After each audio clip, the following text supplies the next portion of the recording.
heartbreak. It's a word that carries weight, a universal experience that cuts deep, no matter who you are or where you come from. When someone you trusted, someone you poured your heart into, betrays you, disrespects you or walks away, the pain can feel like it's rewriting your story. It's raw, it's heavy, and it's real. But here's the truth. Heartbreak doesn't have to be the end of your story. It can be the beginning of a new chapter, one where you rise stronger, wiser, and more in control of your life than ever before. Today, we're going to walk through a step-by-step process for handling emotional wounds with strength and intention. This isn't about quick fixes or pretending the pain doesn't exist. It's about facing it head-on, transforming it, and using it as fuel to become the best version of yourself. If you've ever been lied to, disrespected, or abandoned, this is for you. Let's turn your pain into power. Let's begin. Step 1. Acknowledge the pain without becoming the victim. The first step to healing is acknowledging the pain. Let's be real. When someone you trusted hurts you, it stings. Whether it's a lie that shattered your trust, disrespect that made you question your worth, or abandonment that left you feeling discarded, that pain is valid. It's human to feel it. But here's where most people go wrong. They let that pain define them. They wear it like a badge, letting it become their identity. That's not healing, that's surrendering. Feeling hurt doesn't make you weak. What weakens you is staying in that hurt, letting it shape how you see yourself. The difference between feeling the pain and becoming the pain is everything. When you feel it, you're human. When you become it, you're a victim. And victims don't grow, they stagnate. So how do you acknowledge the pain without letting it own you? Start by sitting with it, privately, intentionally, and with purpose. Don't run from it. Don't numb it with distractions or bottle it up until it explodes as anger or bitterness. Instead, ask yourself, why does this hurt? What part of me feels betrayed? Where did I give too much of myself away? These questions aren't about blaming yourself. They're about understanding the wound so you can treat it.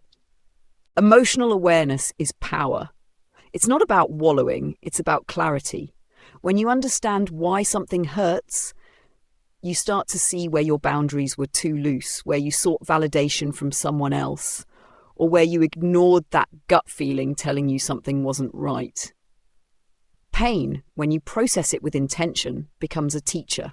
It shows you where you need to grow, where you need to protect yourself, and where you need to stop compromising your worth. Here's the key. You can feel betrayed without believing you're disposable. You can feel sad without thinking you're unlovable. Your mind will try to make sense of the chaos by spinning stories. She did this because I wasn't enough, or this always happens to me. Those stories aren't truth. They're traps.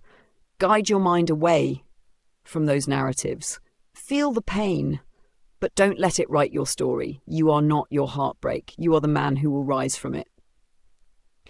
Step 2, withdraw your energy, not just your presence. The next step is to withdraw your energy. Notice I didn't say walk away. Walking away is easy. Block a number, delete a contact, stop texting. Done. But if she's still living rent-free in your head, if you're checking her social media, replaying old conversations, or wondering if she's thinking about you, you haven't left. You're still tethered to the pain. Physical distance is just the surface. The real work happens in your mind. Energy is the currency of emotional power, and every thought you give her is energy you're spending on someone who doesn't deserve it. True detachment isn't about disappearing from her life, it's about making her irrelevant to yours. This takes discipline. It's easy to slip into those small actions that keep you connected. Scrolling through her posts, rereading old texts, imagining what she's doing now. Those are psychological tethers and they're keeping you stuck. Energy withdrawal means starving that connection. It means refusing to let your thoughts drift back to her. It means choosing to focus on yourself, even when it feels uncomfortable. Why is this so hard? Because the bond, even if it was toxic, feels familiar. Familiarity tricks you into thinking it's comfort, but it's not. It's a chain. The goal isn't comfort, it's clarity. And clarity only comes when you redirect your energy toward your healing, your goals, and your growth. Here's how you do it. Reclaim authority over your attention. When you catch yourself thinking about her, pause. Acknowledge the thought, but don't feed it. Redirect your focus to something that serves you. Your work, your fitness, your purpose. This isn't about pretending she doesn't exist. It's about deciding she no longer controls your peace. The most powerful move you can make is to disappear from her relevance, not by making a scene or announcing your departure, but by quietly choosing yourself. When she no longer triggers a reaction in you, when her actions no longer shift your mood, you've won. Not because you proved a point, but because you've reclaimed your power. Step 3, don't chase closure. Become it closure.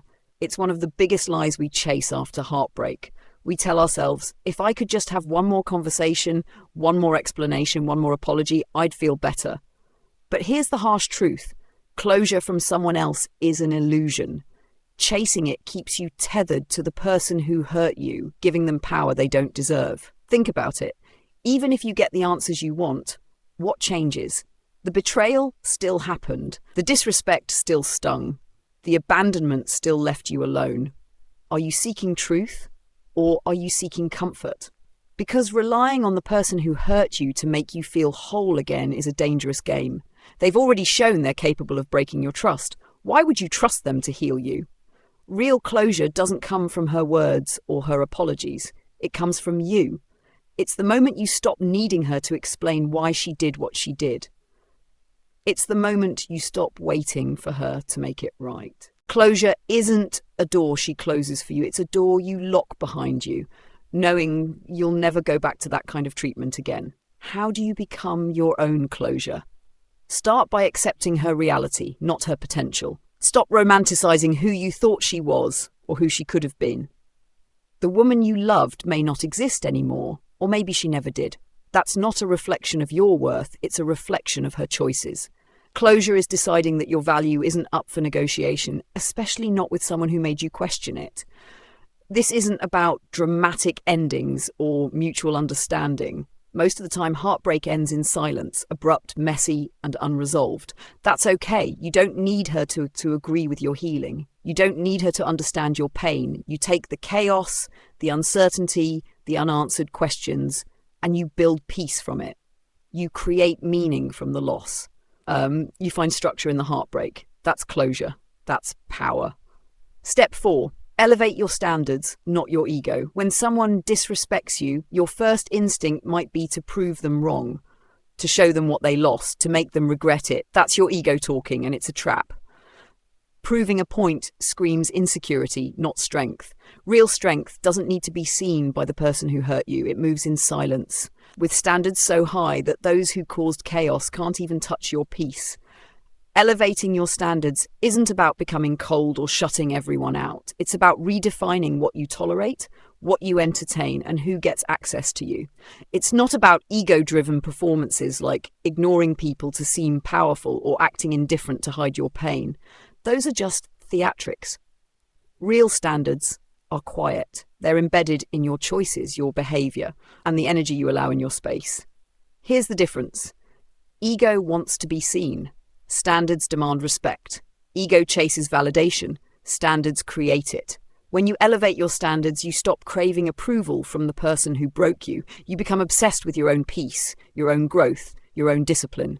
Self-respect becomes more satisfying than revenge. How do you do this? Start by setting boundaries, not walls, filters. Boundaries aren't about keeping everyone out. They're about letting the right people in. They separate those who can love you from those who only know how to use you. Every time you're disrespected, let it refine you. Don't let it harden your heart. Let it sharpen your standards. This means saying no to relationships that drain you. It means walking away from people who don't value you. It means choosing yourself, even when it's lonely. When your standards rise, you don't announce it, you live it, and the people who hurt you, they'll notice, not because you told them, but because they can no longer reach you. Step 5, replace reaction with strategy. When someone hurts you, your instinct is to react, to confront them, to call them out, to prove you're not weak. But reacting is impulsive, emotional, and messy. It hands the other person power over your state of mind. If they know they can get a rise out of you, they'll keep pulling the strings. The smarter move is strategy. Step back, pause, analyze the situation without letting your emotions take the wheel. Strategy doesn't announce its pain or beg to be understood. It observes, it studies patterns, it decides the next move based on what serves you, not what satisfies the urge to be heard. Sending that long text message might feel good in the moment. Calling out her lies might give you a rush. But what does it accomplish? It gives her attention, it shows her she still has power over you. A reaction says, I'm still affected. A strategy says, I'm done playing your game. Moving strategically means choosing discipline over drama. Not every insult needs a reply. Not every betrayal needs a confrontation. Sometimes the most powerful thing you can do is stay silent, observe, and reposition yourself. Redirect your energy from the chaos of the moment to the goals that matter, your healing, your purpose, your self-worth. This isn't about manipulation. It's about intention. It's about knowing who you are, what you deserve, and making decisions that protect your peace. When you stop reacting, you start controlling the narrative. You take back your power, not by fighting her, but by mastering yourself. Step 6, make her absence your catalyst. When she leaves, something inside you breaks. But in that broken space, you have a choice. You can let her absence be the reason you spiral, or you can let it be the spark that ignites your transformation. Her leaving isn't the end. It's an invitation to rise. Some people use pain as a crutch. They justify staying stuck, replaying the hurt, clinging to the story of what could have been. But pain isn't meant to be permanent. It's meant to wake you up. Her absence isn't just about her being gone. It's about removing the weight she had on your self-worth. It's about clearing the space for you to rebuild. Accept the reality. She's gone. Not just physically, but emotionally, spiritually, energetically. The version of her you loved, the moments you keep replaying, the potential you held on to, they're not coming back. That's not a loss, it's a liberation. You can't rebuild if you're still tied to someone who chose to walk away. Make her absence your catalyst. Turn the pain into power. Go to the gym with intention, not to escape. Level up your career for your legacy, not to impress her. Rewire your mind to focus on growth, not grief. You're not trying to win the breakup. You're trying to win yourself back. The self you lost while chasing her approval, the self you forgot while tolerating disrespect, the self you buried under emotional dependency. Her absence is a blank canvas. You decide what fills it. Will it be regret and rumination, or discipline and self-respect? Let her leaving be the push that wakes you up early, the reason you work harder, the spark that drives you into solitude to strategize and rebuild. Her leaving didn't destroy you. It revealed you. It showed you where you were too soft, too forgiving, too available. That's not a weakness. It's a roadmap. Use it. Don't sit in the ruins hoping she'll come back to fix what she broke. Build something new, something powerful, something that's yours. Let her absence be the birth of your next level. Heartbreak is not the end of your story. It's the beginning of your evolution. The pain of betrayal, disrespect, or abandonment can either chain you to the past or propel you toward a stronger future. The choice is yours. By acknowledging your pain without becoming a victim, you reclaim your humanity. By withdrawing your energy, you reclaim your power. By becoming your own closure, you reclaim your peace. By elevating your standards, you reclaim your worth. By replacing reaction with strategy, you reclaim your control. And by making her absence your catalyst, you reclaim your purpose. You were never meant to stay broken. You were meant to become unshakable. The pain you feel today is not your defeat. It's your fuel. Use it. Rise above it. Build from it. The man you become on the other side of this heartbreak will thank you for choosing strength over suffering, discipline over drama, and growth over grief. So take the first step. Feel the pain, but don't let it define you. Withdraw your energy, but don't just walk away. Disappear from her relevance. Become your own closure, set your standards high, move with strategy, and let her absence ignite your transformation. This is your moment. This is your comeback. Now rise.